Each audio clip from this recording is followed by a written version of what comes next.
Welcome to Japanese for Nikkei's Nikkei Spotlight series. My name is Mimi Okabe, and I'm one of the co-founders of Japanese for Nikkei, which is an online education platform for Nikkei learners of the Japanese language. The Nikkei Spotlight series was created for our community to celebrate the voices of Japanese Canadians and Americans, as well as those who have connections to Japan, giving talks on their field of expertise. Our vision is to spread awareness about professionals in our communities, including but not limited to artists, authors, and academics who are breaking barriers and doing formative work to help raise awareness of a global Japanese diaspora. If you have anyone in mind whom you'd like us to consider next, inviting in the future, please get in touch with us at connect@japanesefornikkei.com. Today, we are very humbled and grateful to have Professor Jisuk Park and Professor Neriko Musha Doerr here with us to deliver their talk titled, "They Don't Use Our Language Right, Examining the Impact of Standard Through the Lens of Beyond Unit Thinking."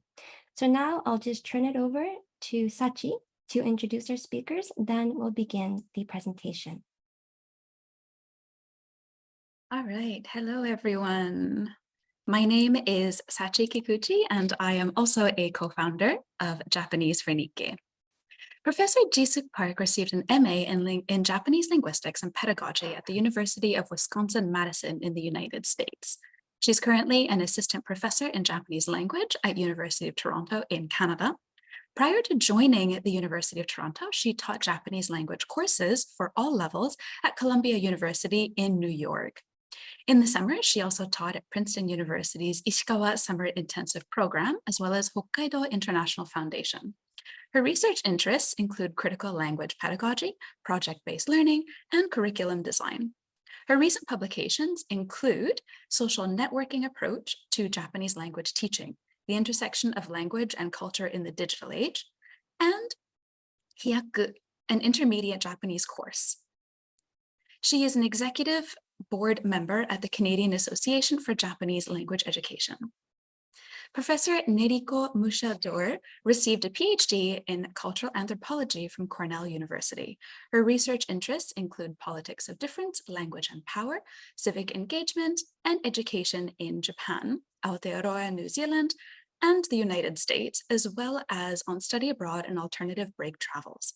Her publications include The Native Speaker Concept, Ethnographic Investigations of Native Speaker Effects, Heritage, Nationhood, and Language, Cases of Migrants with Japanese Connections, Constructing the Heritage Language Learner, Knowledge, Power, and New Subjectivities, Rethinking Language and Culture in Japanese Education, The Global Education Effect and Japan, Constructing New Borders and Identification Practices, and Fairies, Ghosts, and Santa Claus, Tinted Glasses, Fetishes, and the Politics of Seeing. She currently teaches at Ramapo College in New Jersey, USA. So, before we begin their talk, I'd like to lay out the structure very briefly. We ask that you listen attentively and feel free to ask questions by typing them in the chat. Just keep in mind that your questions will be addressed at the end of the speakers' presentations during the Q&A session. Please keep your mics muted while our speakers present. We also ask that you keep questions respectful. Please treat others with respect, love, and kindness. JFN has a zero tolerance policy against racism and other forms of discrimination and harassment. So, without further ado, Professors Jisuk Park and Neriko Musha Doerr, please take it away. Thank you so much for the introduction, and thank you so much for having us. I'm very excited and honored to be here today. Before I start, I'd like to share a bit about myself, because today's topic is related to a bit about my background as well. I'm a third generation Zainichi Korean, and you might not be familiar with the word Zainichi. It literally means someone who resides in Japan. Or some of you might have seen Pachinko TV series or read the novel by Min-jin Lee and learn about Zainichi. But Zainichi is a special permanent resident, 特別永住者 in Japanese, which was a category established in 1990 to cover all colonial era migrants and their descendants. The foreign community has been growing in Japan, but colonial era migrants and their descendants continue to make up one of the largest foreign populations situations in Japan. My grandparents also moved to Japan during this peak time of colonial period. And when the war ended in 1945, about 600,000 of Koreans remained in Japan.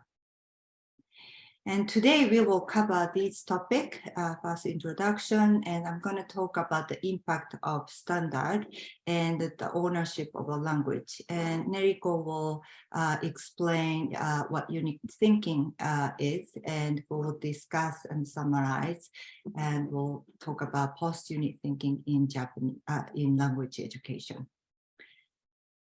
So my interest on this topic has started with this question. What scares us when we use the second language? I'd like to share a bit of the background why I started thinking about this. While teaching Japanese at university, I was also teaching Japanese privately to a small group of children. Their age ranges from 5 years old to 12 years old. And when I teach children, I notice their eyes spark when they're learning something new or they're interested, and they're generally excited about using the language they are learning and seem to want to use it right away when they learn something new. Psychologist Csikszentmihalyi, his famous investigations of optimal experience that have revealed what makes an experience genuinely satisfying is a state of consciousness called flow. During flow, people typically experience deep enjoyment, creativity, and total involvement. So what I saw in the children's eyes or attitude might have been this.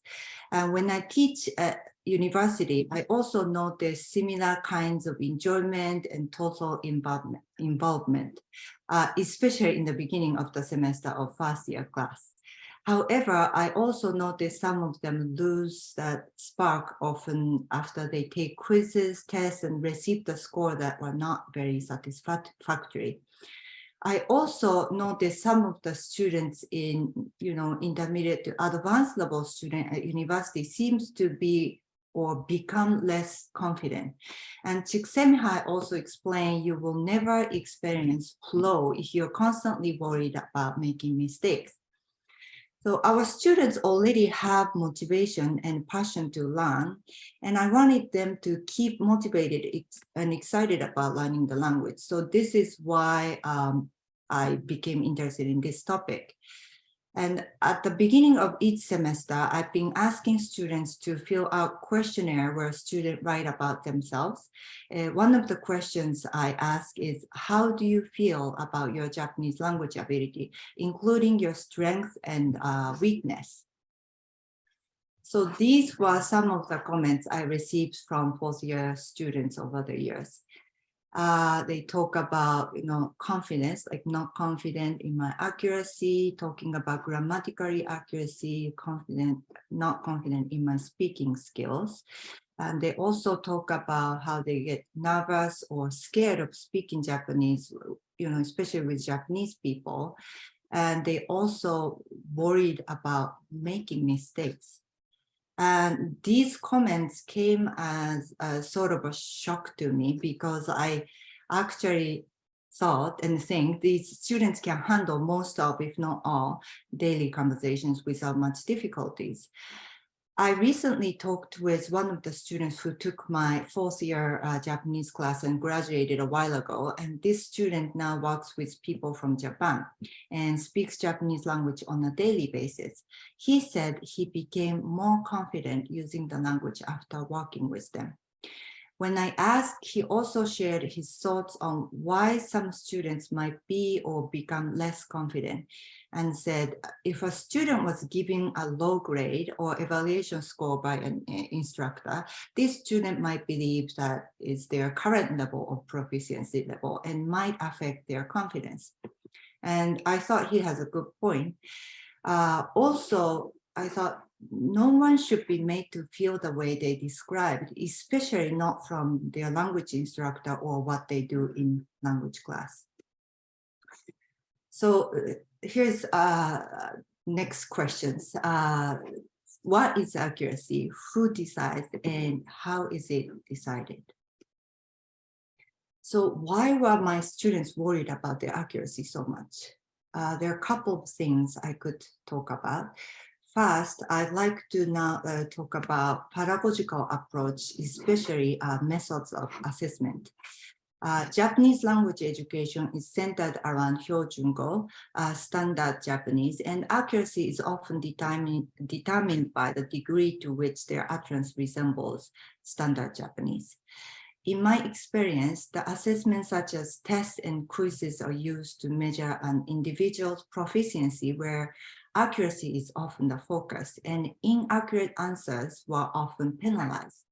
But why? And how do we assess an individual's language proficiency? To answer that question, I'd like to talk a bit about Ep.3, American Council on the Teaching of Foreign Languages.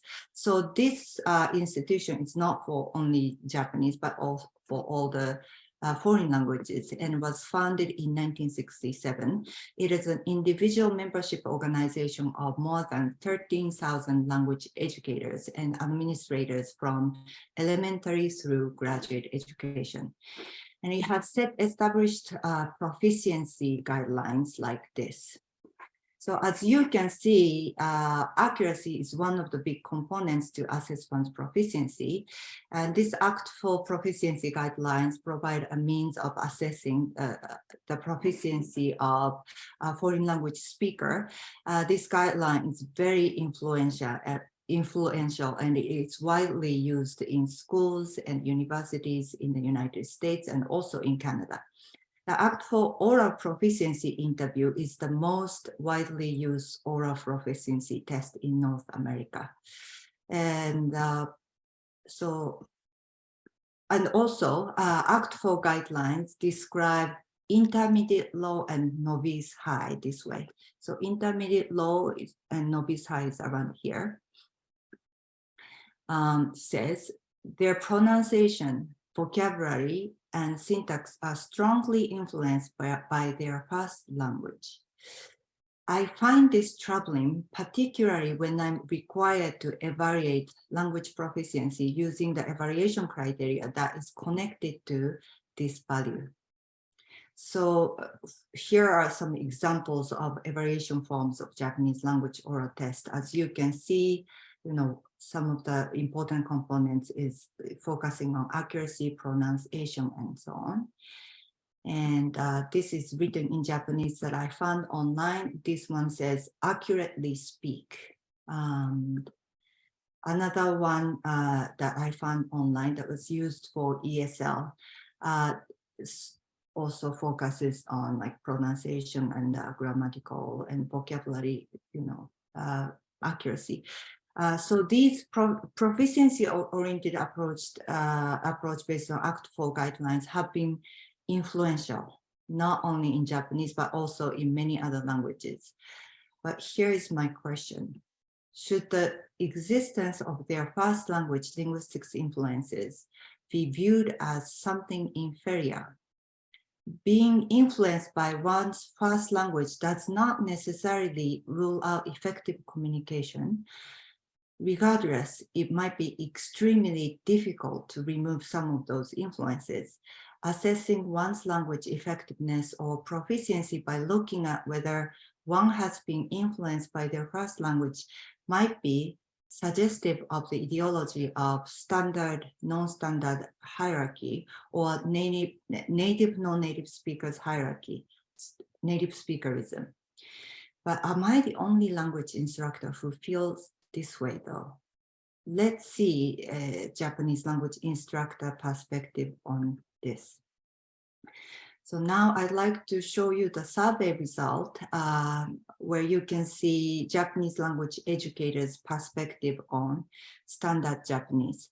So this survey was conducted in 2018 as a preparation for roundtable discussion at a conference and was published in this paper on goals of language education and teacher diversity, beliefs and experiences of Japanese language educators in North America, written by Professor Mori, Hasegawa, and Suzuki, and myself.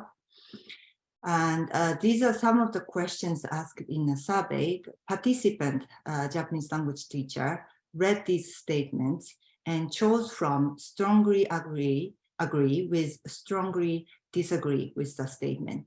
And these are the 4 least agreed items. And all of these 4 are statements regarding the correctness of language to be taught in class. More precisely, the profound values attached to standard Japanese. And if you look at these numbers, considering the respondents agreed less, which means there are more people who disagreed, we can infer some awareness of the controversial nature of monolingual native speakerism ideology embedded in these statements. I'm going to make it bigger here. So if you could look at number 8 and 7, agreement rates were 59.1% and 50.8% respectively. So this itself shows consensus among the Japanese language educators on these items are not strong, suggesting there are varied perspectives on the native-like accent or standard Japanese. Considering that statements were not unanimously declined either, there might be some discrepancies among the teachers on this issue. This result actually sort of align or echo with my experience where I saw some discrepancies among the teachers on these issues, meaning that I have worked with teachers who tend to agree with number 8 and 7, or tend to disagree or somewhat disagree with these statements. So if you're a language instructor and this gap might be something we could discuss and talk about why we do what we do and what is our goal as language instructors. The survey also had open-ended questions. Here are some of the comments that are related to standard Japanese being reinforced for teachers. If you could read through them.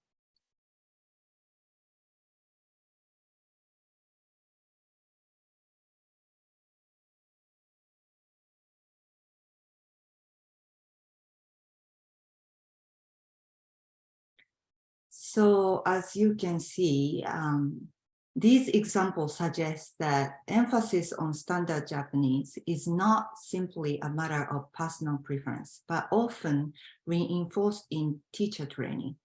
And these comments also show prejudice against non-standard Japanese, which would create standard, non-standard Japanese hierarchy. However, I want to remind you that item number 3, standard Japanese is more correct than other varieties of Japanese, including regional dialects. This item has received the lowest agreement rate in the survey.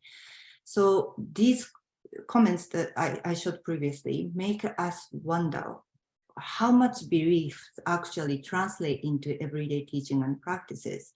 And if something is making it difficult, maybe Japanese language instructor could sit together and discuss what is preventing from applying their belief into their everyday teaching and practices.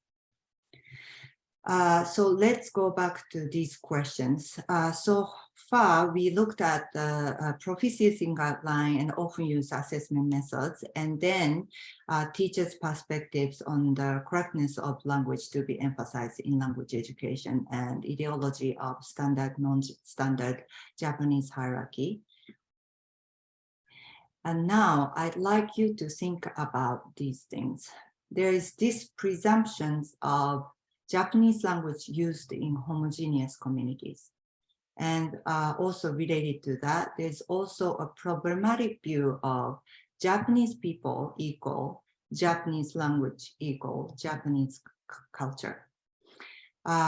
Just to give you an example, I'd like to share a bit about my experience.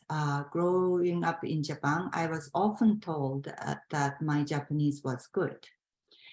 First time I remember happened was at a hair salon in Japan.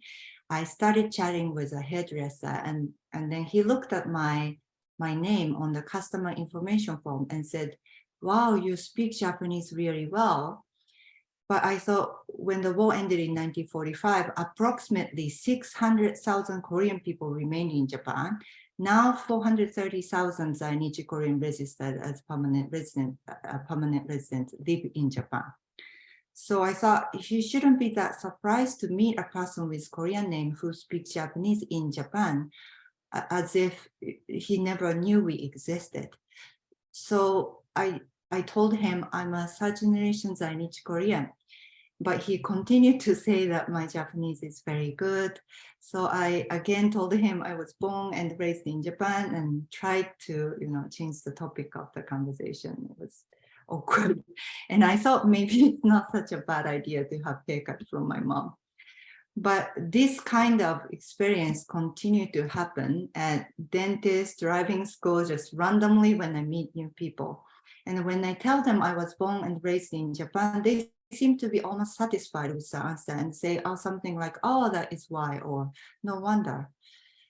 But I'm a third generation. Now, when this kind of experience happens to me, I think about my nephews and nieces in Japan who are fourth generation Zainichi Korean.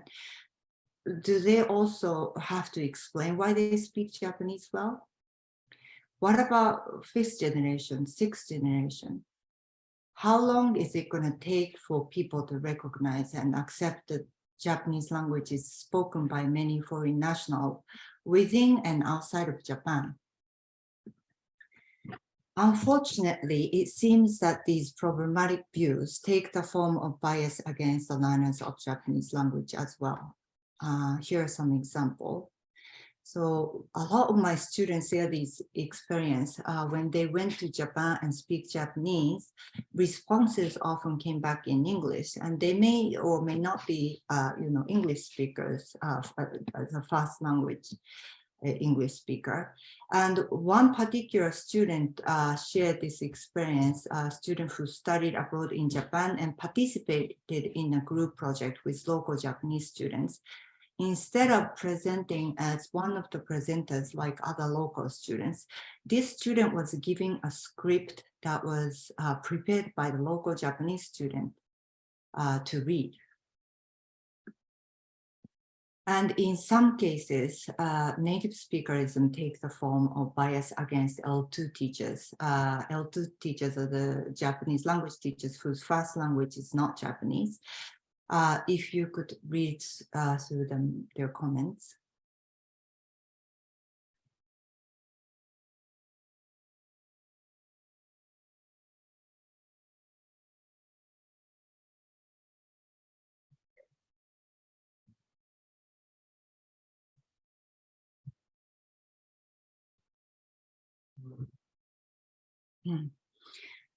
Yeah, so this statement points to the presence of individuals, teaching professionals who believe in native speakerism. If this kind of bias commonly exists among Japanese language teachers, or even one teacher shows this kind of bias, that would be really discouraging for students who are trying to achieve high level of proficiency. And in these comments, L1 speakers are being portrayed as legitimate users of Japanese language, as if non-native speakers are somewhat non-legitimate or somehow inferior to L1 speakers. And Kubota 2020 also points out that the questioning the legitimacy of this teacher in Ep.3 as Japanese language teacher also implies the denial of their own legitimacy as L2 speakers of Japanese. Before I finish my part of the presentation, I'd like to share a quote of Sohee Park. He's a friend of mine, a third generation Zainichi like myself.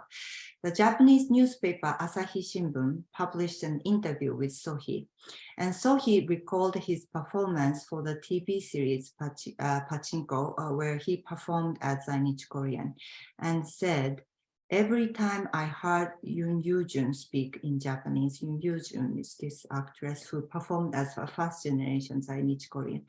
And then he said, "Every time I hear her speak in Japanese with a Korean accent, I cried. It reminded me too much of my grandmother." His grandmother's accent, an indicator of influences of her first language, Korean, is viewed as something meaningful. It is not something inferior to the standard, at least not in his view. As a third generation Zainichi myself, I can also relate. This is a picture of my grandfather that a photographer, Ep.3, another third generation Korean, took for this book, Zainichi Issei, the Zainichi, the first generation. Just like Sohee's grandparents, my grandparents had influence from their first language, Korean. And my grandparents had lived in Japan for longer than the time they spent in Korea. Yet that influence by their first language remained until they passed away. And there was nothing I wanted them to change the way they speak. Also, we cannot forget this part of the history, how standard Japanese has become standard, and by what kind of sacrifices that have been made in the process within and outside of the country. I'd like to end my part of the presentation with this quote. L2 users have to be looked at in their own right as genuine L2 users, not as imitation native speakers, Cook 1999. Neriko will take over from here, but before that, I'd like to share one of my most favorite books that Neriko edited and wrote along with other authors on this topic. If you're interested in this topic, I hope you pick up this book and enjoy reading as much as I did. Okay, and these are the references. So I'm gonna continue with the more wider theoretical kind of perspective to put this talk into wider discussion.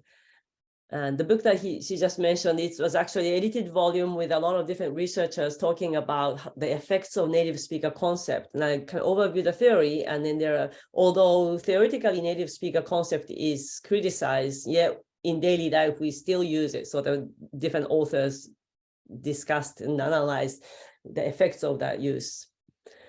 So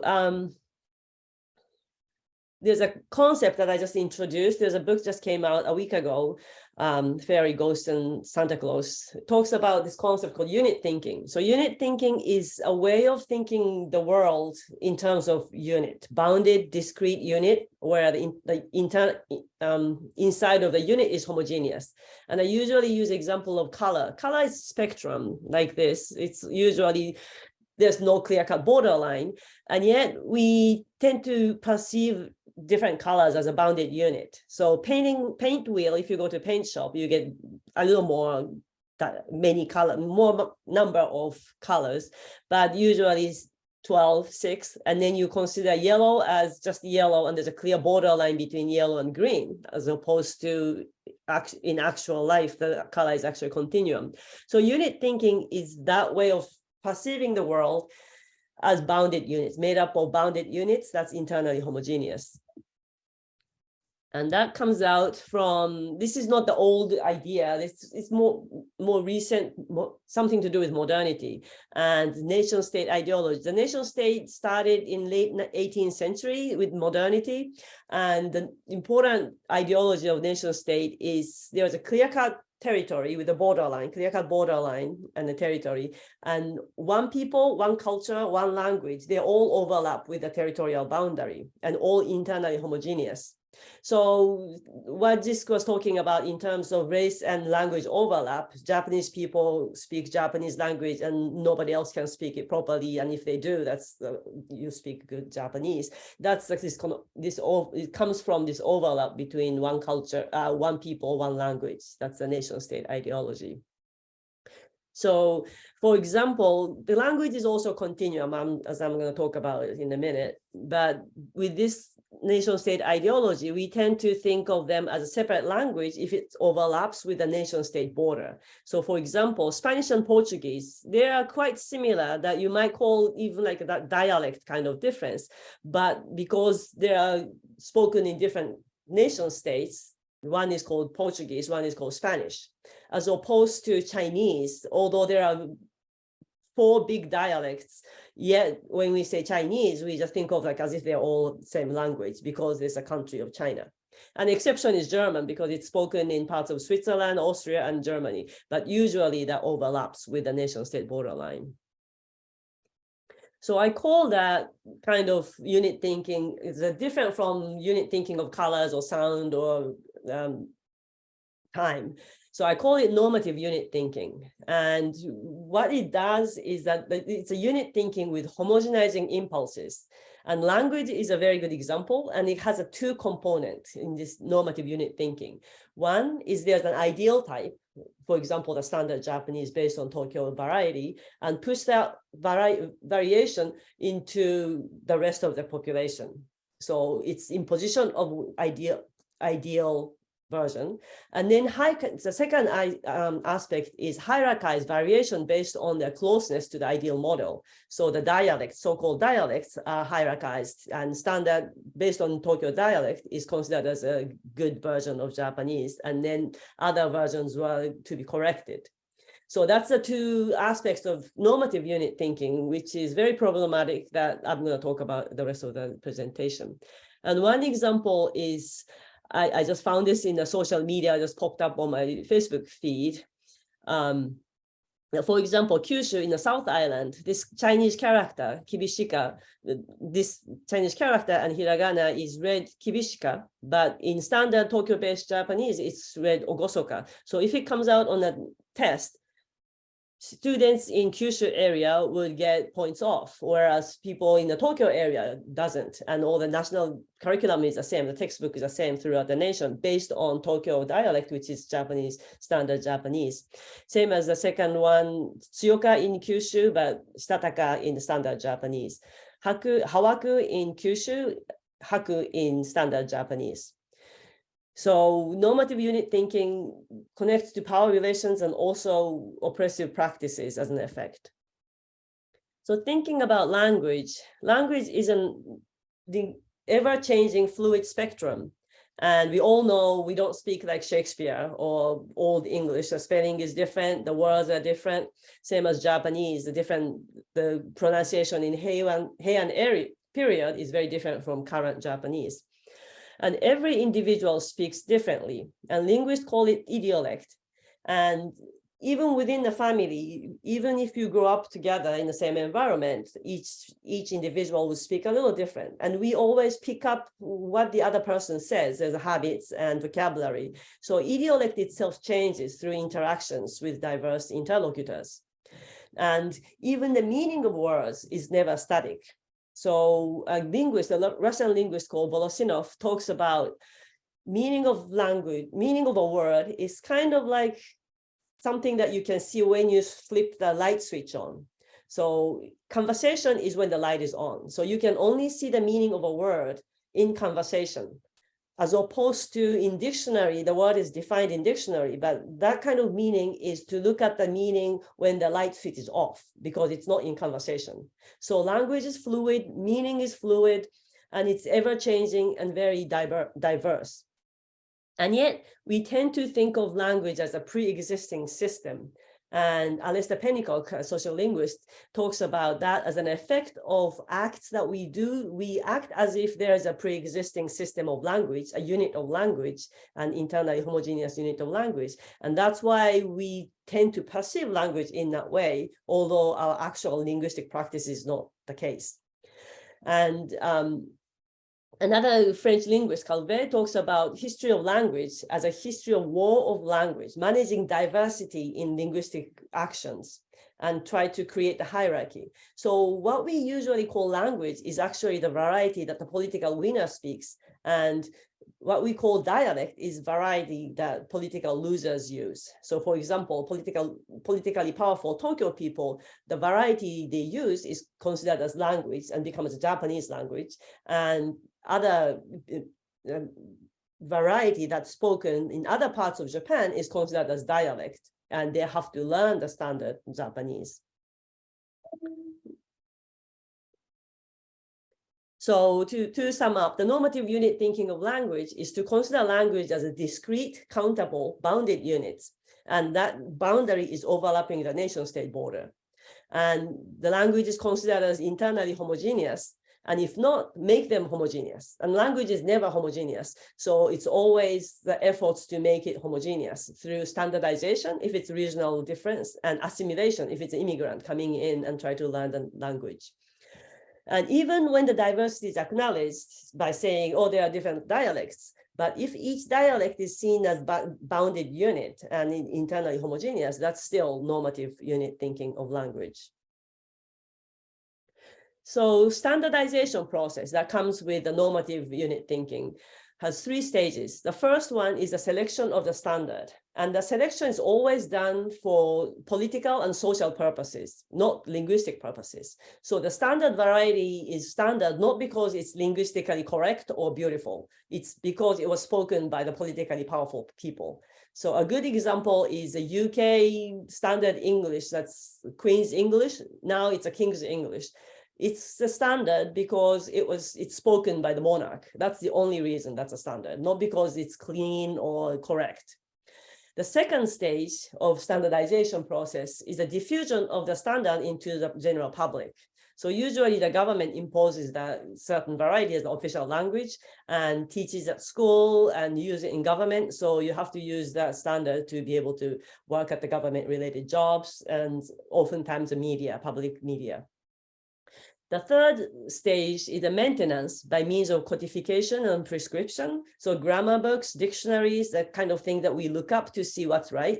And teachers in classrooms correcting. So that's the topic that Jisuk was talking about today. And also teacher training, what they were told to teach and what they learned to consider what's correct and what's not correct. So that's the third stage of standardization. And important part about the standardization process is that non-standard variety is considered as inferior, but because of the political and social reasons, as I mentioned, not because of linguistic reasons. And in case of English, for example, in standard English, you might say, I don't see anything, but in vernacular form or slang form, you might say, I ain't see nothing. And sometimes that's connected to a certain race. And oftentimes it's considered as broken English because it uses double negative as opposed to standard English that doesn't use double negative. But if you look at another language like French or Spanish, double negative is a correct grammatical form. So it's just that this vernacular of saying like I ain't see nothing is just have another different kind of rules, but not broken English or broken language. It's not grammatically incorrect. It's just different from the standard English. And perpetuation of normative unit thinking of language, there are 2 ways, roughly speaking, I discuss in this new book. The first one is the linguistic theories and frameworks and concepts. So linguists are aware of the fact that language is fluid, changing, and there's no clear-cut borderline. And yet we tend to refer back to this concept that was developed in early 20th century to see the language as a bounded unit. So concepts like multilingual, bilingual, basically you're counting the language as a bounded unit. I speak English and Japanese as a separate language. There's no mixing together, or 2 or 3 or 4. So basically, if you count language, you are thinking language as a unit. Same as a code switching as a concept. There's countable code and there's a clear boundary. So you are switching between these 2 separate codes. Translanguaging is another concept that is very popular nowadays. And it started out in the language teaching context where the students who speak so-called 2 languages as a unit instead of judging their proficiency based on one target language and saying like, so if there's a Spanish English speaking student, you test the student just by looking at how good they are in English. And in order to move away from that deficient approach, translanguaging would say, oh, look at this student. They are communicating perfectly by using different words coming from different places, but communicating perfectly. So let's celebrate that. That's the concept of translanguaging, how it started. And yet nowadays, a lot of linguists or people who do the research about language would look at the statement and decide, oh, that's a translanguaging practice. And this is not the translanguage practice. So that translanguage as a concept seems to be overcoming this unit thinking, and they call it named language as a unit of language. But when you actually look at it, it's reinforcing the normative unit thinking, a unit thinking of language. And one example is a sentence like, I ate a croissant at a restaurant. This sentence can be considered as an English sentence if you think croissant and restaurant are English words, because we use that all the time. Or if you consider croissant and restaurant as French words, then this sentence is a translanguaging sentence. So in deciding that, we are trying to assign language to a word. So is croissant French or English, as if French and English are two separate words, language, and deciding is it restaurant French or English word. Then you're kind of imagining in your head this concept of bounded unit of language is English and bounded unit of language called French. So in that process, translanguaging is actually perpetuating the way of thinking of language as a unit, bounded unit. So these are the kind of linguistic theories that actually perpetuate normative unit thinking of language. And the second kind of, second ways the normative unit thinking of language is perpetuated is the second language classroom, foreign language classrooms. So foreign language classrooms tend to teach the standard form. So that's a unit thinking of language, correct variation from the standard form, and also perpetuate the native speaker ideology, as Jisuk was talking about. The native speaker, I'm going to explain about native speaker ideology in a minute, but it's create the native speaker as an ideal model to emulate to. And there are two interconnected standardization processes. So within the so-called language, for example, in Japanese, like in language art class, there's a dominant group's variety is imposed. So the variety is imposed in all over Japan in language art class, Kokugo class. And then in the second language classroom, like foreign language classroom, when you learn Japanese as a second language, native speaker variety is imposed as a standard. So that's another kind of standardization process. But then all of a sudden, native speaker became a homogeneous group. Although in the first case, native speakers are various. So some speak Tokyo dialect, some speak Osaka dialect and Kyushu dialect. So there's a kind of strange over two processes that's kind of connected and yet not the same thing. So native speaker ideology, native speakers are considered as homogeneous group and seen as having innate linguistic ability. So if you are interacting with native speakers, we know there are a lot of mistakes that native speakers could make, like there, like a spelling mistake, you are type of thing. So it's not accurate that all native speakers have innate linguistic ability and never makes mistakes. Mistakes meaning this kind of standard form, what's considered as correct. And usually citizens, if you are a Japanese citizen or living in Japan, then everybody is considered as native speakers. So that's a kind of automatic connections. And if you're not Japanese citizen, then you're not considered as native speaker. And then some of the example that just talked about, that happens as well, this race language overlap.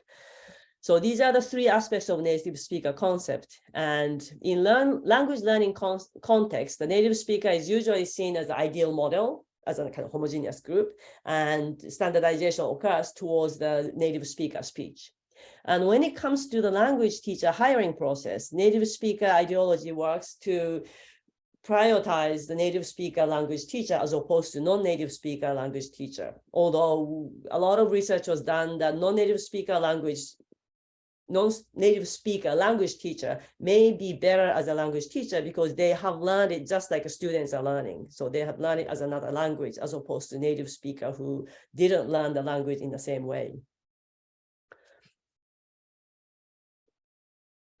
So with all these considered, I have been trying to think about how to overcome the unit thinking. I call it post-unit thinking, especially in language education.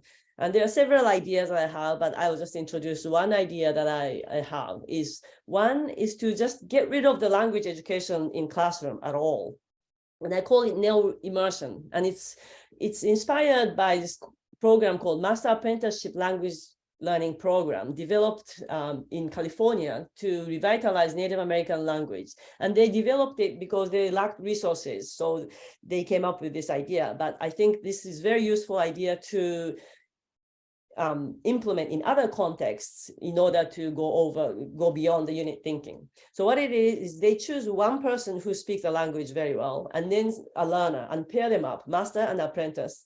And they would have a kind of structured tasks. And for example, they would cook meals for using 3-4 hours, and then the master would be cooking the meal, talking in the language, explaining what to do, and this is yummy and stuff like that. And then apprentice would do it together and learn the language. So basically, the learner is learning the idiolect of the master, and hands-on in the context, so it can avoid the standardization process.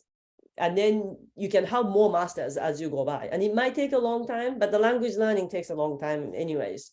So for example, if there's a study abroad, somebody studied abroad in Japan, you can designate a master, and it could be several masters, and create this workshop to learn how to act as a master, to teach the language in action, and then learn the language in that way, as opposed to in the classroom. And it's a neo immersion because it differs from existing immersion, what's called immersion method. One is in classroom, when you just use a target language, is often considered as immersion classroom. And study abroad, oftentimes when you go study abroad and just be there and you can just pick up whatever. So that's considered as immersion. But study abroad tend to have unit thinking in that there's a host society and a home society of the students, and create the unit thinking often. So my concept of neo-immersion is modified version of the master apprenticeship program from the language revitalization movement. And although that's, I think, is a good model to one good model to follow, we still teach language in classroom, and the college has Japanese language classes and things like that. So I've been collaborating with Jisuk and also another professor from Harvard, Kimiko Suzuki, to come up with the ways to teach language in classroom without creating this normative unit thinking. And we are trying to do workshops and brainstorm and share different ideas to implement it in classroom. So we have a new website, there's a link here, but we started to do this. And with that, I will pass my baton to Jisuk for the next slide. Yeah, so as a language, thank you so much, Neriko. And yeah, so we've been like discussing about this, and I'm very thankful that I have Neriko as a colleague and a friend to, talk about this together. And as a language teacher, when I think what it means for students to learn standard Japanese, for example, to get a job or to even get a visa to work in Japan or to achieve certain things, it's for now, it might be beneficial, right? So I think it is irresponsible for me to tell them, oh, forget about standard Japanese. So I have this dilemma. But however, when we evaluate or assess someone's language proficiency, if we do that by focusing on accuracy based on standard, it causes harm, like sometimes even violence to those who use non-standard or variety, and which leads to standard, non-standard, and native, non-native, binary, or hierarchy. So that's something that we can keep in mind when we grade and give tests and quizzes. What kind of quizzes should we give? How do we grade? Do we always have to penalize? the one that is considered mistake. So, and also there are already more than a handful of universities, such as Brown University in the States, that use alternative grading system for all kind of reasons. An alternative grading system could include, instead of giving you got A, B, C, it could include self-assessments and in-depth or narrative feedback from professors. And, you know, traditional grading system often just give a letter grade. And if it's good, it might be, you know, good, encouraging. But if you get C or D or worst case, like F to someone who's working really hard, it's like telling them you do not continue anymore. And it's heartbreaking. And that's where I struggle most. And so I think this might be a good direction to go. And I hope more universities join in the future. And I think, like I as Neriko talked, you know, there's so many possibilities for language classes to change and, you know, continue, or, you know, it could be maybe in 10, 20 years, now that we have so many resources available, unlike, you know, 50 years ago, students can learn in so many ways. So we have to shift our way of thinking. Maybe, you know, it's time to reconsider our traditional way of doing things. And yeah, and also I feel that narrative feedback might be more beneficial, especially for students in language classes. And when I teach privately, I don't do tests, quizzes, or give grades. And in my experience, students still do well, learn effectively, keep motivated. So instead of giving quizzes and tests, I often make resources available for students to review on their own or choose from. And, you know, those are available like online or newspaper, a lot of things, and then there are more variety that you can find. And there's even a published reading material such as, you know, Iwasaki and Kumagai 2015. You know, it's maybe if you have to use the textbook, there is some textbook that's focusing more on critical approach, and, you know, instead of feeding just one standard language, there are more sensitivity to varieties, and you know, there might be a possibility that we can have more of these in the future. And I also like maybe project-based assignments or presentations on the topic of their choice instead of giving tests and quizzes might be a good idea. And I do this a lot for like advanced level as a part of assignment, and also for privately.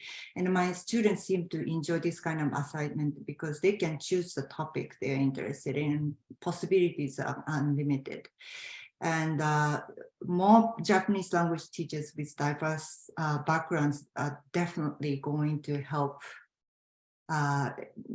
Unfortunately, North America has the highest percentage, 77.3% of one Japanese teacher of all the world regions, which means that we lack the diversity in our field, according to Japan Foundation 2017 data. So, you know, that's something that has to be, you know, considered and improved. And yeah, the next thing is textbook, because it tends to focus on standard, not all of them, but majority do. So does not show diverse Japanese language well. So I know a lot of Japanese teachers are already doing this, but if you cannot opt them out completely, maybe you can use textbook as supplementary materials instead. This is what you're going to have to learn and memorize, otherwise it will take points off. Instead, maybe use more varieties of material instead. And teachers do not always have to be always someone who teach and give evaluation, but we can also assist students with their learning in many other ways. Lastly, for project evaluations, I often make evaluation criteria with my students. and we discuss in class and talk about how they want to be evaluated, how they should be evaluated. And we talk about what is our goal for this project and what would be a good presentation look like and so on. So students come up with the idea, this is how we should be evaluated. And this way, instead of focusing so much on accuracy and worried about making mistakes so much, we could focus on the overall content of the project more and effective and respectful way of communicating with others, which is one of the most important aspect in language education, in my opinion.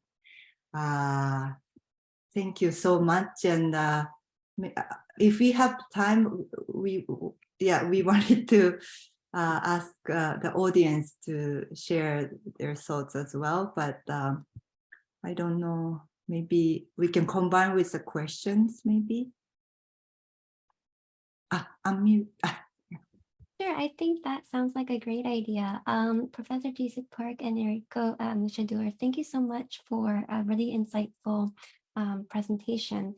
So let's open it up to the floor and ask people, what scares us when we use a second language, and or if you have any questions, please feel free to ask them now or type them in the chat.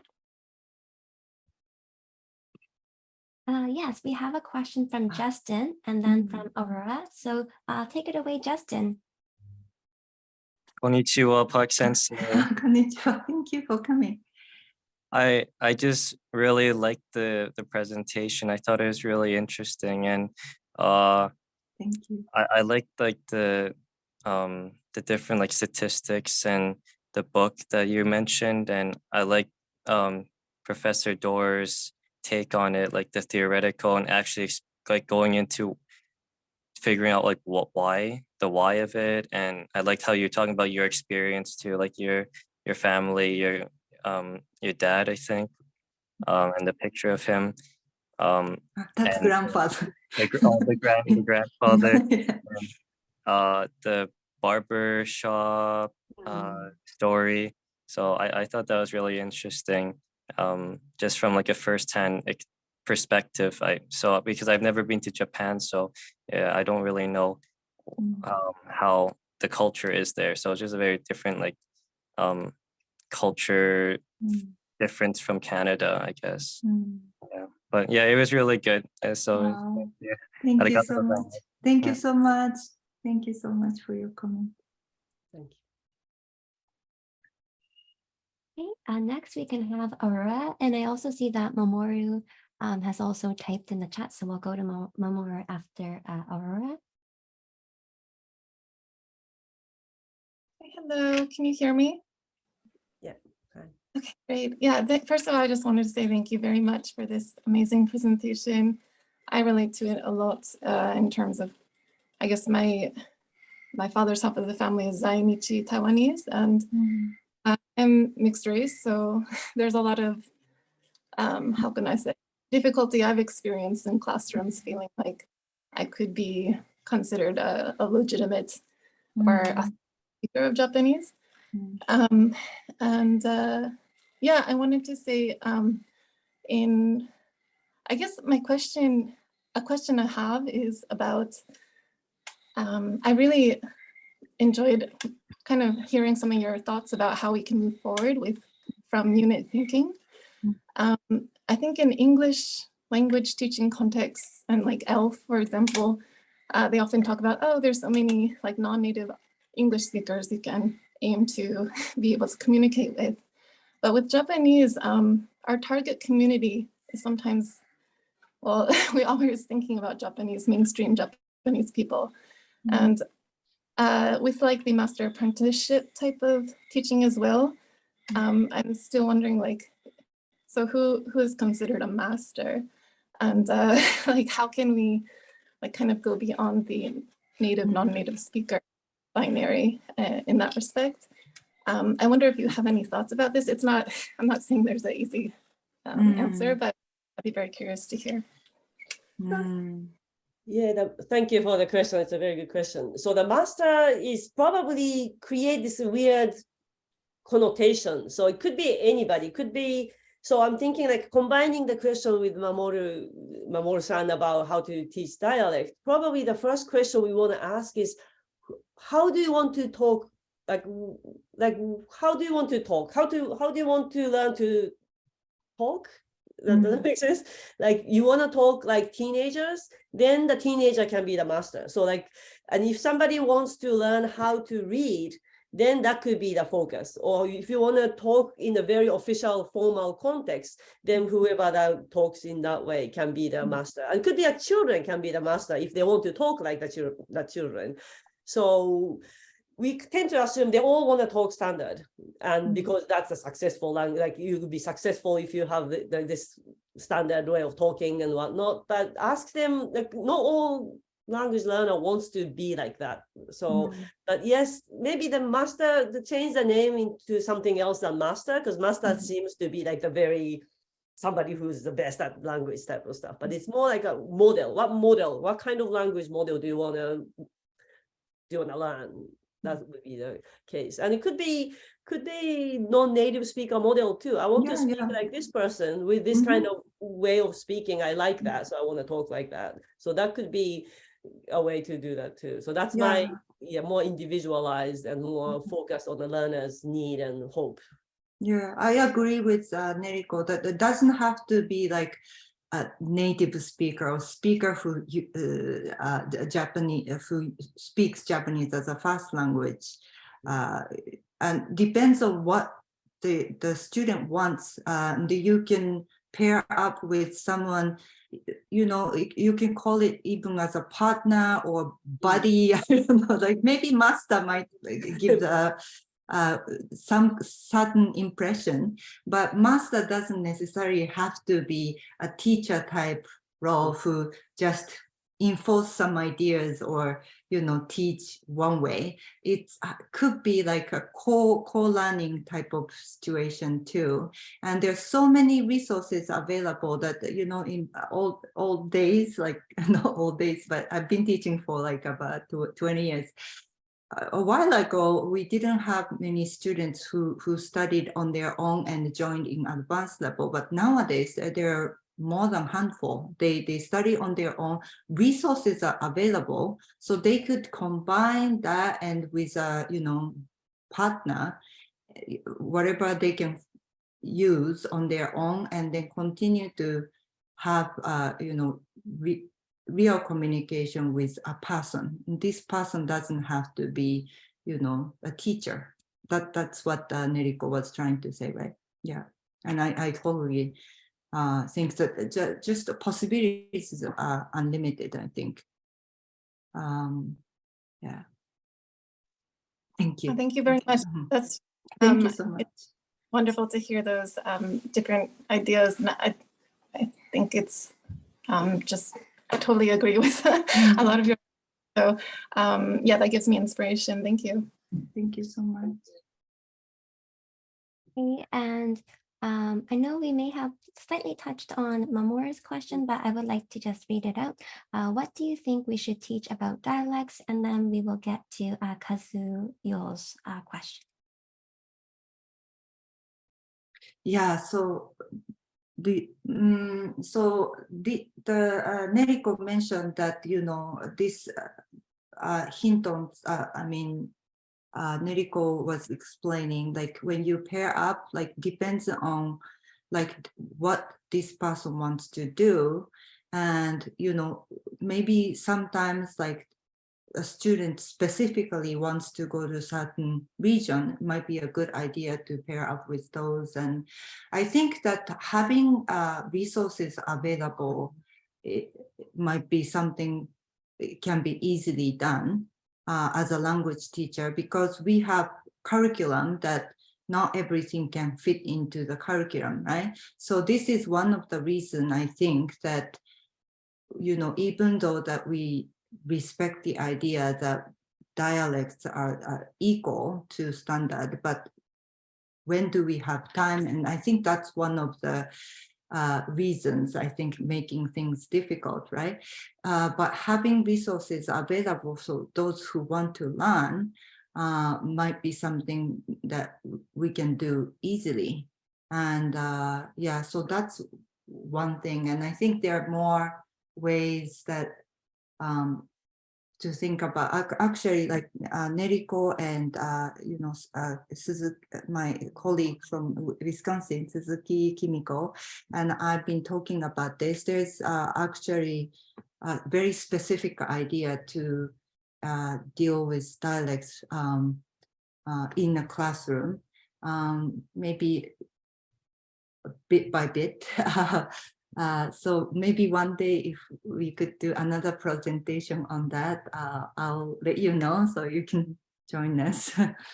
Yeah, thank you so much. Do you want to add anything, Neriko? Yeah, so I agree with what she was saying too. And the dialect, we can't really teach a dialect as a kind of, this is a dialect and learn these vocabulary as a dialect, because that's another unit thinking as well. So one important thing is that there's a hierarchy, but then the hierarchy is a political hierarchy. It's not a linguistic hierarchy. So that is one thing that we should always emphasize. But at the same time, when they learn the dialect, then if they want to speak the dialect, we want to say like, it's master apprenticeship type of program, I think is works better. And in classroom, if you have to teach standard, although you talk about the dialect, but you end up teaching standard in classroom as is in this current conditions, I would relativize the meaning of the standard. Like you are just doing this test for the because this is a textbook and I have to test according to this textbook, then I have to do this, but it's just for you to pass this test. And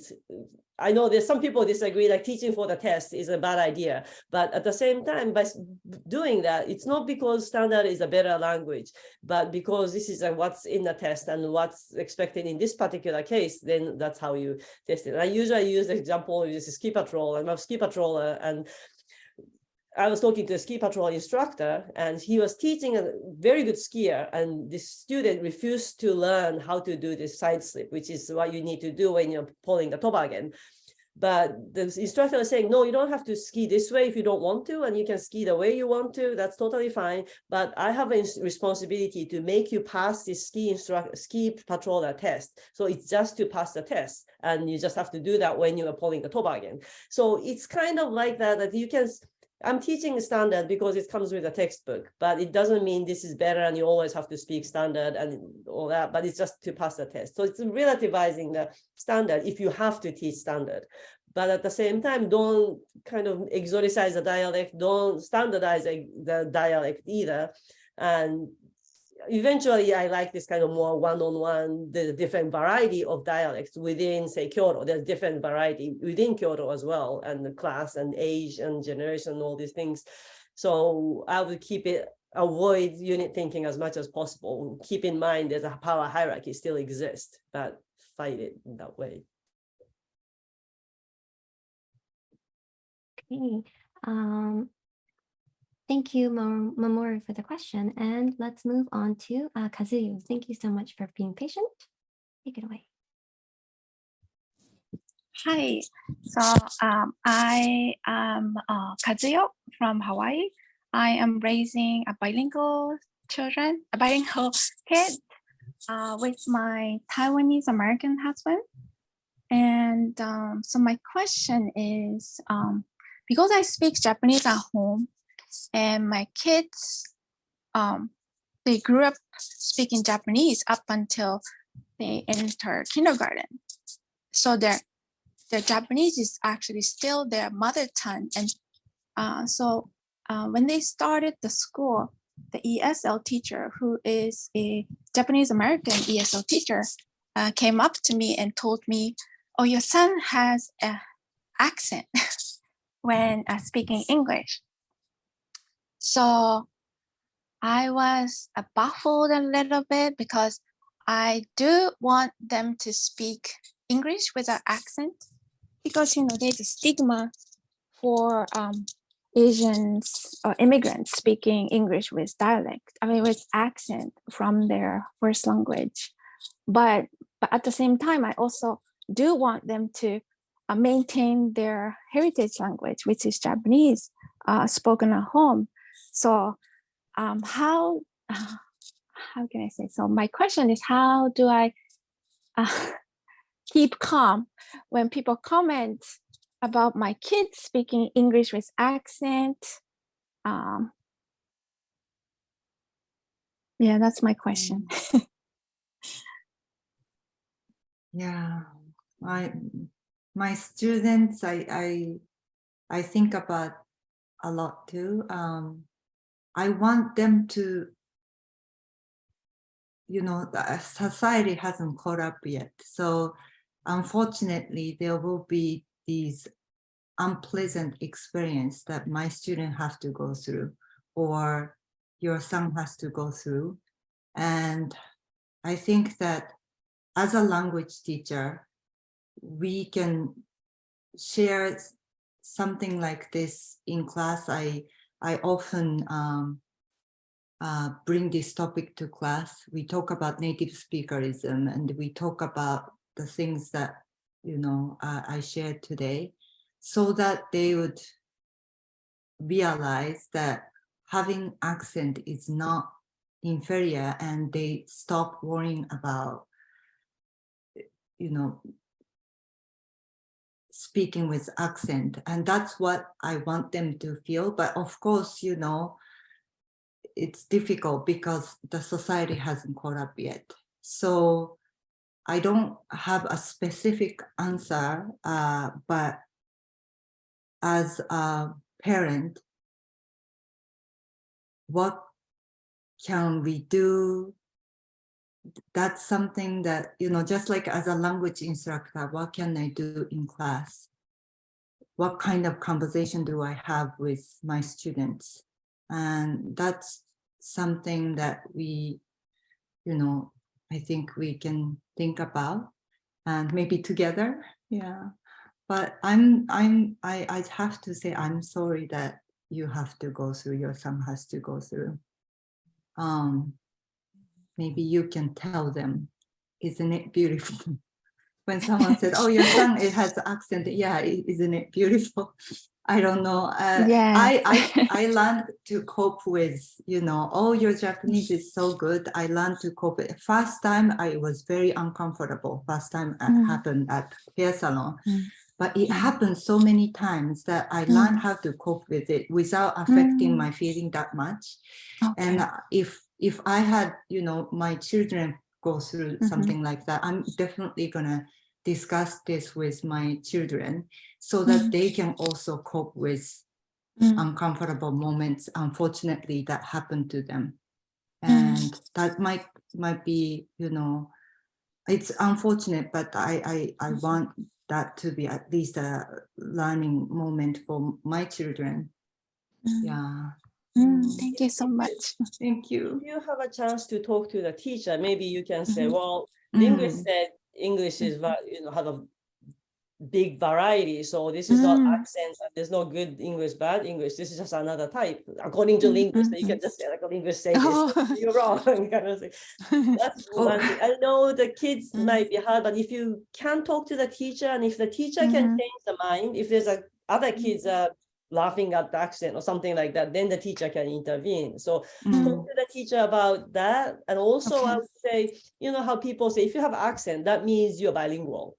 Like so you can say, that my son has what you call accent, but that means my son can speak 2 languages. And in schools, usually that's something to celebrate, right? Like if a child can speak 2 or 3, or like unit thinking wise, but they speak many languages, that's something that they encourage. So that's something to be celebrated. Accent, so-called accent, is a mark of bilingualism. So maybe try to make the teacher understand. Educate the teacher. Yeah, because people often say, if somebody goes to France for 1 month and come back, they would be presenting in classroom and celebrate it. But if you are immigrant children who've been to the homeland many times, they just ignore it. So there's a kind of double standard there. So probably want to educate the teachers, like this, my child has this global citizen, growing to be global citizen, as opposed to just going somewhere for a month in summer to just as a vacation and come back as a global citizen. So probably try to fight that double standard. Although I know it's hard, it's, the society I see it that way, but maybe we Mhm. can try to educate one at a time. Yeah, and share Thank you. the Neriko's book with the teacher maybe. the native speaker concept. That book is good for that Okay. teacher to read. Thank you.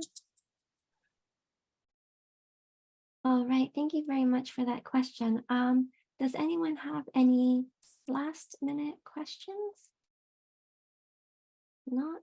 I'd like to give maybe Sachi the last kind of words. It is 7:20 Eastern Time now. Yes. So I would like to wrap things up. And again, thank both of our presenters. But like I said, please, Sachi, you can give your thoughts as well because we didn't hear your voice. So go ahead. It's okay. A lot of the questions that everyone raised and a lot of the comments from the speakers overlapped a lot with some of my thoughts. I have a master's degree in theoretical linguistics, and I did my final research paper on code switching. So today's talk felt very much like home for me. And so thank you very much to both of our speakers, to everybody who joined today, for all the wonderful questions we had. I just opened up the link to Neriko's book, so I would like to throw the link to that into the chat. It is something that I will also be taking a look at later. But yeah, thanks again for all the really interesting things to talk about and think about for, you know, research in general, but also within our classrooms, within our homes, and within our families with children and friends and other teachers as well. So thank you very much. ありがとうございました. ありがとうございました. Thank you so much. Thank you. Thank you so much for coming, everyone. Yes, thank you everyone for joining us today.